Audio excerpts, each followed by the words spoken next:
diminta oleh panitia untuk menyampaikan cerita tentang apakah Oriflame ini mensejahterakan Indonesia. Topiknya menurut saya cukup berat. Saya nggak tahu ini judulnya dapat dari mana ya. Bu eksekutif ini topiknya dapat dari mana ini? Ya, ini topiknya sangat berat menurut saya. Minimal ada dua hal yang kita mesti jawab gitu ya dari topik ini. Yang pertama adalah apakah konsep bisnisnya Oriflame ini mensejahterakan Indonesia apa enggak? Ya kan? Kemudian yang kedua dari topik ini, kira-kira kita ini yang join di bisnis Oriflame gitu ya, itu punya peran apa supaya bersama-sama Oriflame kita bisa sejahterakan Indonesia itu. Jadi dua itu ya terkandung dari judul ini. Nah, tetapi memang pertanyaan pertamanya kira-kira sejahtera itu kita mesti definisikan dulu apa sejahtera itu. Orang sejahtera itu kira-kira apa? Nah, paling gampang kira-kira orang itu sejahtera kira-kira kenapa Pak Dewi? Ya. Oke. Kaya. Orang sejahtera itu kira-kira duitnya banyak lah, kira-kira gitu ya Pak Dewi ya. Baik, benar nggak itu? Benar ya, oke.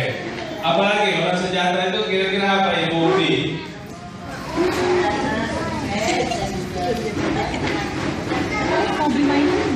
Baik, jadi orang sejahtera itu sukses, duitnya banyak, tidak kekurangan apa-apa. Nah, betul sekali supaya kita tidak kekurangan apa-apa, kita punya lebih banyak. Kira-kira gitu ya. Nah, Wikipedia mendefinisikan sejahtera itu adalah makmur.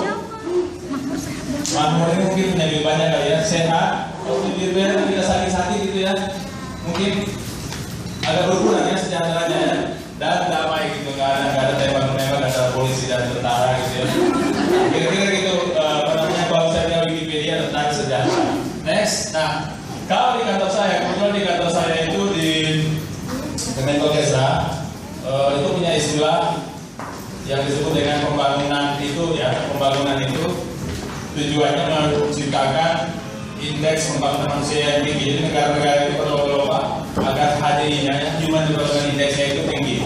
Nah, Human Development Index itulah, HDI itulah yang disebut sebagai atau disejajarkan sebagai definisi sejahtera, yaitu pintar, kaya, dan sehat. Jadi pintar ini kepalanya itu diisi, kemudian kalau kaya ini dompetnya juga diisi, dan sehat kira-kira perutnya diisi yang baik-baik. Kira-kira gitu ya. Paling sederhana aja, kita kan nggak pertanyaan yang bisa bikin kita pintar, bisa kita bikin kaya, bisa bikin sehat.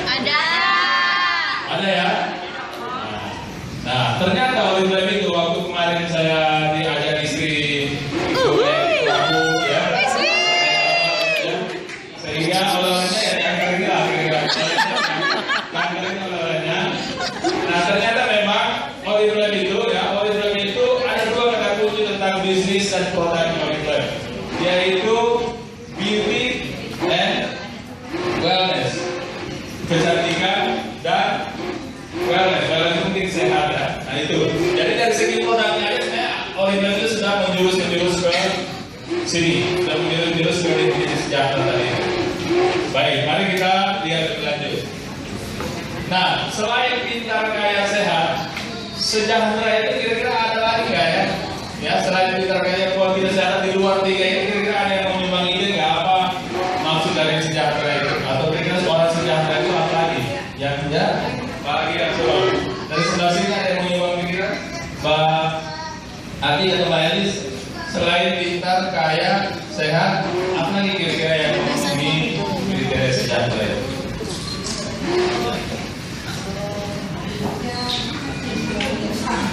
Oke, sejahtera itu hidupnya nggak punya utang. Kira-kira masih dekat ke sini ya, dekat kaya gitu ya. Orang kaya nggak punya utang ya. Tapi banyak loh orang kaya yang utangnya banyak juga, ya kan? Jepang itu lebih kaya dari Indonesia kan? Utangnya itu 2-3 kali dari total GDP-nya, total produksi nasional Jepang ya. Tapi dia lebih kaya dari Indonesia. Oke, ada lagi? Ada yang memang pikiran dari sebelah sini? Happy ya? Happy, oke. Happy, senang. Supaya kita senang itu selain kita punya duit, kita sehat dan kepala kita ada isinya, apalagi yang di luar itu yang bisa bikin kita happy atau sejahtera. Bikin orang lain sukses. Baik, nah ini salah satu. Padahal orang itu merasa sejahtera selain dia punya duit, punya isi di kepala, kemudian sehat. kalau ada hal-hal lain misalnya mampu menolong orang lain, mampu membuat orang lain juga ikut sejahtera, itu satu hal yang membuat dia damai, dia senang, dia happy. Nah itu bisa masuk dalam kategori sejahtera juga. Lanjut. Nah, selain yang tadi itu ya di sebelah kiri itu ya pintar, kaya, sehat. Nah ternyata konsep sejahtera itu masih ada yang lain, yaitu time freedom. Tadi ada yang menyebut kebebasan waktu ya. Kita punya duit sehat tapi kita dikejar-kejar pekerjaan, terus dikejar-kejar tumpul, dikejar-kejar apa gitu ya. Iya kan? Nah itu mesti harus ada sesuatu supaya tumpul itu bukan sesuatu yang mengejar-kejar kita, tapi kita yang mengejar-kejar kita. Harus dibalik di switch. Time freedom. Nah saya udah baca penelitian di Amerika, ya saya baca penelitian di Amerika. Ternyata bisnis dengan pola jaringan seperti ini itu mampu membuat dibanding dengan konvensional masuk kantor kayak saya sekarang masuk kantor gitu ya. Pagi jam 7 sudah mesti rapi, naik mobil terus ke kantor gitu ya. Nah itu ternyata rata-rata di Amerika ya, di Indonesia kita bisa teliti.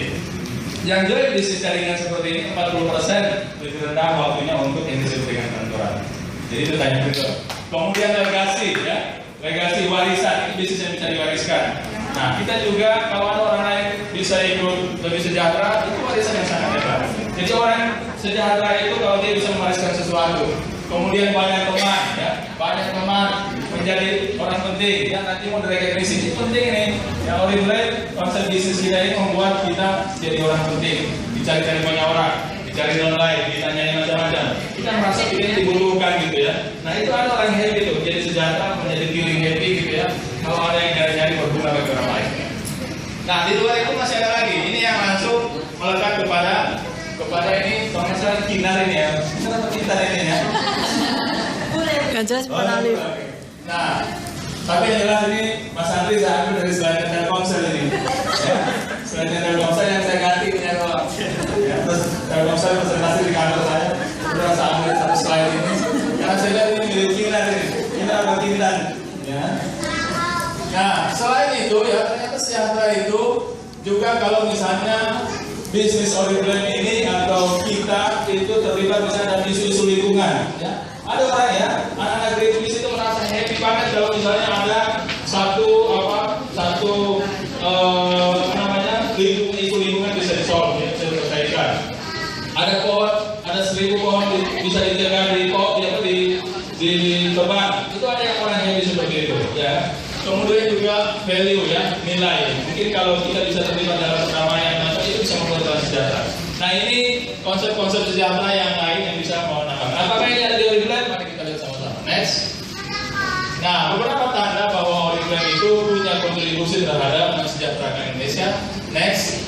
Nah ada yang S1-nya ekonomi sih, atau semia, SMA-nya ambil ekonomi. Nah ekonomi itu dibagi dengan ekonomi mikroekonomi dan makroekonomi. Nah di makroekonomi ya itu minimal ada 3 isu besar yang ingin diselesaikan oleh konsep teori ekonomi. Kalau kemarin kita dengan Dewi Dahlan bicara ilmu populer, ada yang ikut Dewi Dahlan kemarin? Oke, nah hari ini kita coba ilmu ekonomi sedikit. Nah di makroekonomi itu ada 3 isu besar yang ingin diselesaikan oleh konsep makroekonomi. Ya, yang pertama adalah GDP atau pendapatan ya, GDP per kapita. Yang kedua adalah inflasi jangan boleh tinggi. Nah itu diatur dalam teori-teori makroekonomi. Nah salah satunya paling penting adalah unemployment atau pengangguran. Nah makroekonomi itu mengatur gimana penganggurannya namanya. Coba kalau teman-teman tahu, Mas Pio itu karyawannya 28.000, ya, Mas Pio. Yang di Surabaya yang cintailah produk-produk Indonesia itu Mas Pio. Kemudian Bank Mandiri itu hanya 30.000 karyawannya. Pemprov DKI 75.000 karyawannya. Oleh Pak Ahok mau diturunin jadi 50.000, ya. Mau diturunin sudah berturun itu sekarang tahun 2012 itu ada 20.000 lebih diturunin di PNSDK itu di apa namanya dikurangin, dipangkas. Dia mau target 50.000 aja. Jarum ini tempat apa namanya mertua saya bekerja. Jarum itu ya hanya 65.000 karyawan. Nah berapa Oriflame? Next. Harusnya bukan hanya baru. Oriflame baru ya, baru 500.000, ya kan? Kayaknya dulu waktu saya di pertama kali ke sini itu dapatnya 300.000, tapi sekarang sudah 500.000. Baru ya, masih bisa berkembang ya. Nah ini dari konsep unemployment aja. Bahkan di divisi S saja katanya ada 651 orang yang sudah punya income 5 juta per bulan. Nah kita punya tugas besar nih, dari 500.000 orang ini mungkin ada 100.000 yang perlu kita dorong supaya betul-betul ada benefit ekonomi. Next. Nah, upah minimum provinsi ya, upah minimum provinsi itu ya sekitar 2 juta lah. Sekarang akan naik sampai 2,7, tapi masih tetap di bawah 3 juta. Upah minimum provinsi. Kenaikannya setiap tahun 6 sampai 20% aja ya, upah minimum itu. Nah, dia itu ada kesempatan untuk kenaikan itu bisa lebih besar dari kenaikan upah minimum ya. Ada yang kira-kira setahun itu nanti kan ada yang share ya. Dalam 2 bulan bisa SN. SN kan sudah jauh di atas UMR. UMR ini batasan dari pemerintah agar kesejahteraan orang itu dibatasi batas bawah.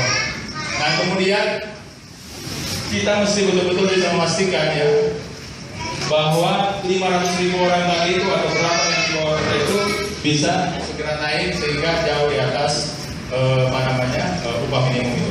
Nah, bandingkan dengan pekerja sektor informal. Sektor informal memang yang jualan di lapak-lapak di bawah yang sudah digusur itu, ROI-nya memang mereka tinggi. Tapi lihatlah, bertahun-tahun hanya begitu aja, ya kan relatif stagnan. Ya, jadi dari sisi ini sedikit mikroekonominya ya. Dari sisi mikroekonomi juga Oriflame itu punya celah, punya peluang di mana dalam teori mikroekonomi kita bisa tingkatkan atau bisa sejahterakan orang lebih banyak. Next. Nah, ini bagian dari slide-slide terakhir. Satu hal yang menarik juga kemarin waktu di acara Gold Conference, saya ini sudah tahu di Facebook juga, saya sempat ketemu Mr. Jasper itu dan tanya apakah Oriflame bakal punya pabrik di Indonesia, ya kan? Dan saya tanya apakah punya pabrik di Indonesia, ya. Nah dia bilang yes, we have the intentions to establish a factory in Indonesia. Oriflame punya pabrik di Indonesia, rantai produksi, rantai manfaatnya bisa lebih banyak lagi. Ada karyawan bekerja, ada konten-konten lokal. Indonesia itu ya punya banyak sekali flora yang bisa dipakai untuk hal seperti ini. Ada satu pesaing kita punya pabrik di sini, 50% kandungan lokalnya sudah dari tumbuh-tumbuhan dari sana. Oriflame why not? Oriflame bisa juga mengarah ke sana. Next, ya itu sangat menarik dan tidak semua perusahaan kosmetik bisa seperti itu. Nah ini mungkin slide terakhir. Bagi yang sudah melihat ini di katalog Desember ya, sudah melihat ini di katalog Desember, Tesonilo itu kelihatannya asik ya. Tesonilo kelihatannya luar gitu, tapi ini adalah hutan. Itu adalah Taman Nasional di Provinsi Riau ya. Di Taman Nasionalnya ada 300 jenis flora ya, 100 jenis burung, 60 sampai 80 gajah. Banyak sekali. Ini satu warisan, satu kekayaan Indonesia. Jadi kalau ada yang peduli lingkungan, nggak usah complicated, jual aja Tesonilo itu. Anda sudah ikut perjuangan lingkungan, ya kan? Nanti itu kita happy berjuang di lingkungan. Nah selain ada flora fauna ini, ternyata di Tesonilo ini ada juga ada juga pembalap hutan, ya kan?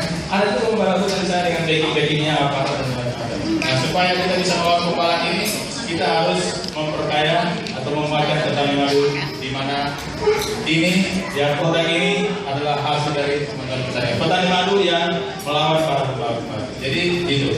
Jadi intinya dari pertanyaan tadi, apakah Oriflame Masyarakat Indonesia? Mudah-mudahan beberapa poin, beberapa data, beberapa hal yang sudah disampaikan ini kita bisa yakin bahwa yes, Oriflame mensejahterakan Indonesia. Demikian, terima kasih. Assalamualaikum warahmatullahi wabarakatuh.